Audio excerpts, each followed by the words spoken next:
Freedom Ring this afternoon at 2 with Sean Hannity, right before Joe Walsh at 5 on AM 560. The Answer. Good morning, Dan and Amy. So the Obama six heads of or senior intel and law enforcement officers from the Obama years. That'd be Gus Hall fan, John Brennan, former CIA director. That'd be your Jim Clapper. That'd be your Susan Rice. That'd be your Jim Comey. That'd be your Andy McCabe. That'd be your Michael Hayden. They're on the cusp of having their security clearances revoked because they're, attempting to undermine the presidency and the president administration and making money in the process. James Clapper, clap on, clap off. James Clapper, not happy about it. I think it's off the top of my head, it's kind of a sad commentary where, for political reasons, this is a kind of a petty way of retribution, I suppose, for speaking out against the president, which I think are, on the part of all of us, are born out of genuine concerns about President Trump. Oh, I do declare politics going on in D.C. Oh, Jimmy. For more on this topic, we're pleased to be joined by Juan Williams, our friend from Fox News contributor, columnist for The Hill, thehill.com. Juan, thanks for joining us. Appreciate it. Dan and Amy, good morning. My pleasure to be with you. So what about the prospect of revoking the security clearance of those individuals? Does Trump have a legitimate basis to do so? He's the president. He can do what he wants to do, but it reminds me of that body slam of CNN. You remember that video? I think this is him coming out and saying, I'm the big guy here, and I don't like you critics. I don't like the idea that people from the intelligence community, or what he would call deep state, don't like me and are critical of me and publicly critical and use their credibility as former intelligence officials to go after me and call me all kinds of names. So he's getting payback. That's what this is. Yeah, because they're using their positions, I think, for monetary gain, obviously, and to increase their reputations for possible book sales, but also to tear down, I think, the Trump administration. How do you feel? I think if you have a different point of view, I don't think that's illegitimate in America. You can have, you can say, I don't like Obama, and I don't think anybody says, oh, that means you're not patriotic or not a good citizen, Amy. I think it's like you're right. And then people say, well, why do you say that? And you can explain. This is America. That's the glory of America. Yeah. But these guys, by the way, Sarah Sanders said yesterday that they are monetizing and politicizing it. If it was the case that they were going in and getting briefings and then selling that material, well, that would be treasonous. That would be a crime. That's not what's going on here. The reason that they have that kind of continued security clearance after they leave their jobs is so they can be of help to people who are currently in the job, given their experience, their background. They can, offer some guidance as to what's the best way to proceed when the country faces some threat or crisis. Yeah, John Brennan, James Clapper can advise on how to lie to Congress, for example. Well, I think that I like the way you put that. It's very, that's a partisan skewer, but I think the reality is that they don't sell stuff. They in fact are there to offer counsel, but that doesn't mean they can't have their opinion about President Trump. No, but it just doesn't mean they're entitled in any way to security clearance either. But the good news is John Brennan is going to be able to continue to share his opinions because House Judiciary Chairman Bob Goodlatte wants to whistle him before the committee to answer some questions about his involvement in all of this Russian collusion investigation business. So that's good. Yeah, news. and I think, again, that to me, that's legitimate. The question is this some kind of Star Chamber proceeding, or is Goodlatte being serious here and say, hey, I want to know something? What we saw, for instance, over the weekend on the FISA warrant, when that was greatly redacted, but when it was released was, now we understand that this was a legitimate process in terms of the FBI beginning to have some surveillance of Carter Page. I think, let's get all the answers. I'm all for sunlight, but I don't like the way that politics gets involved and say that, we're going to punish you, we're going to slap you on the hand because guess what? You're critical of the president. Well, that's not a crime in America. Well, on the Carter Page thing, Mark Penn, Hillary Clinton pollster, a fellow columnist with you at The Hill, he wrote yesterday, if the information in the FBI's Carter Page warrant constituted probable cause for wiretapping an American political campaign, then the process and the officials involved in it carried out one of the most significant known violations of American civil liberties in recent history. Is he wrong? He's totally wrong. I mean, it's not only me saying that, Dan. I think that you hear Marco Rubio, you hear my colleagues here at Fox News, Brit Hume and others say, what we see in the FISA warrant is that people laid out the case. Page was visiting Russia. He had, by his own admission, contact and was acting as an advisor to the Kremlin.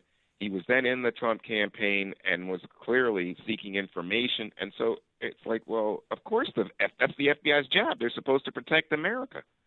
Yeah, except the FISA documents that were released document that they relied on the Steele dossier and were less than completely forthright about it to the judges.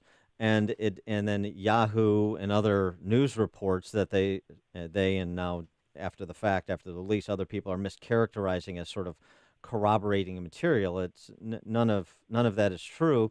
Carter Page has denied the meetings that are suggested in the application with particular Russians. He denied that to Jake Tapper. He hasn't been charged with anything. So I'm sorry, where is the there with respect to Carter Page? He's also said he's never met or talked to Trump in his life. So where's the there? I think the there is that by his own admission, he was acting as an advisor to the Kremlin, and that he was in the Trump campaign and seeking information from the Russians that would influence an American election. Why hasn't he been charged? That's the there. Why hasn't he been charged? I'm sorry? Why hasn't he been charged with any crime?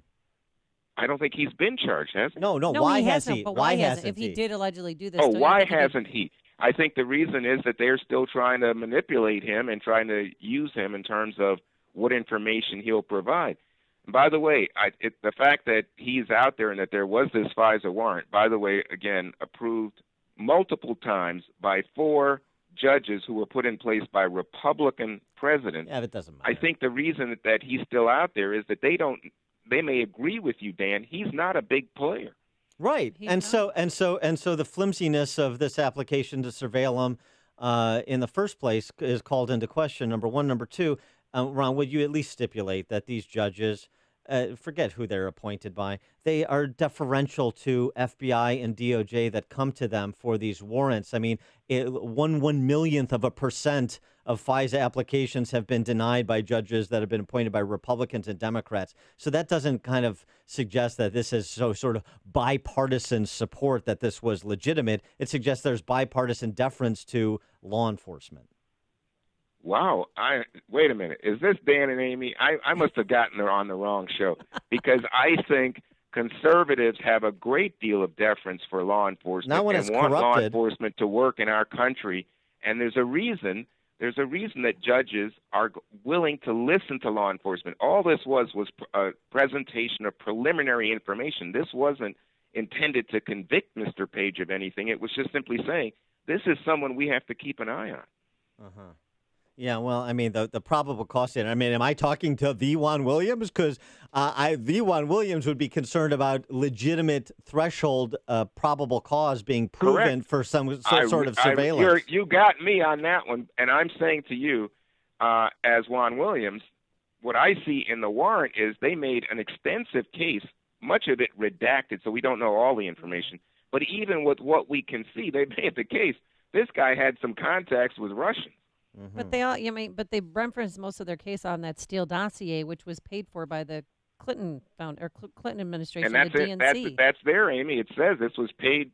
Political candidate number 1, who turns out to be President Trump. This information was collected by his political opponents. It says that quite explicitly. Mm-hmm. And how much of it has been verified so far? I don't think any. I think some of it, obviously, but not the entire document. Why didn't James Comey tell President Trump, then candidate Trump, when he visited him at the Trump Tower, and let him know about they might have a tape on him? Why didn't they say, oh, and by the way, this Steele dossier was paid for by the Clinton Foundation or the DNC? I don't know. I don't know the details of that meeting. Do you think this Russian collusion investigation is going to bear fruit? I mean, Adam Schiff continues to move from one unfounded conspiracy theory to the other. Most recently, after these Page documents were released over the weekend, he's talking about Trump campaign possibly being involved in money laundering with the Russians, but we weren't allowed to investigate that, so I hope that Mueller does. We're just going to keep throwing out different possible criminal conspiracies they could have been involved in when we don't have any evidence of the one that we're focused on.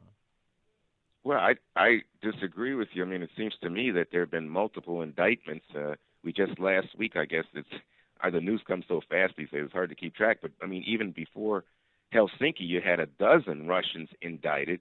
We know that the president's national security advisor, former national security advisor Michael Flynn, has pled guilty. We know Paul Manafort is in jail. There's a lot going on here. I don't think this is a flimsy case. Does that have anything to do with Russian collusion? It doesn't seem to me it does. And Byron York makes the point in the Washington Examiner. It's worth noting how Mueller is farming out all of these cases that are pending because they're outside of his scope of work with respect to investigating Russian collusion. Isn't that Paul Manafort's his business dealings, right?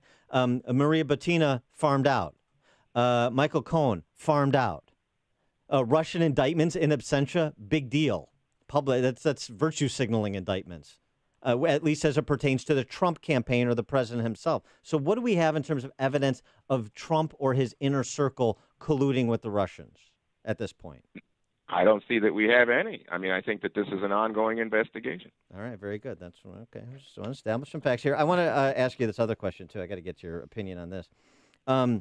The New York Daily News announced it was laying off roughly half of its editorial staff yesterday, and Andrew Cuomo seemed to he wants tax dollars. Indicate. Are we just? He was going to provide some state help to the New York Daily News. I mean, are we just formalizing the relationship between the state-run media here, or what? What is this? You know, this is an interesting one to me because I saw that in the stories. Now, half of the staff of the New York Daily News. And I grew up in Brooklyn, New York, so I'm a New York kid, and the Daily News was like the Bible around here. I mean, everybody read the Daily News. It was the big paper. People talk about the New York Times. That was the paper of the educated elite. It was the Daily News and, to some extent, the New York Post that was the working man's newspaper and working woman's newspaper. But to see it decimated in this way, to see that they don't have ads, that the ads are all going online, it's just we're in a sea change. And I think a lot of people are particularly worried about local news coverage, that it's just not sexy to go cover the city council or the school board and even the mayor. The mayor's going to get you some headlines, but really what's the mayor doing behind closed doors? That takes a lot of reporting energy. It's not necessarily, going to generate hot headlines every day, but you know what? There are a lot of important stories about the mayor in Chicago, the mayor in Baltimore, the mayor in New York, and it'd be good if we had reporting. I think that's what Cuomo is speaking to, the loss of coverage of local news. But I agree with you. I get uncomfortable when I think, the state now can call up the editor and say, hey, we gave you several million to bail you out, and we want different kind of coverage, or we want this story covered and this story not covered. To me, that's corruption. Yeah, okay. All right. Well, let's end on agreement. We'll send on a high note as we try to. Juan Williams, Fox News contributor, columnist for The Hill, thehill.com. You can check out his work on both outlets. Juan, thanks for joining us as always. Appreciate it. My pleasure, Dan. Amy, have a great day. You too. You too. Thanks, Juan. And he joined us on our turnkey.pro answer line.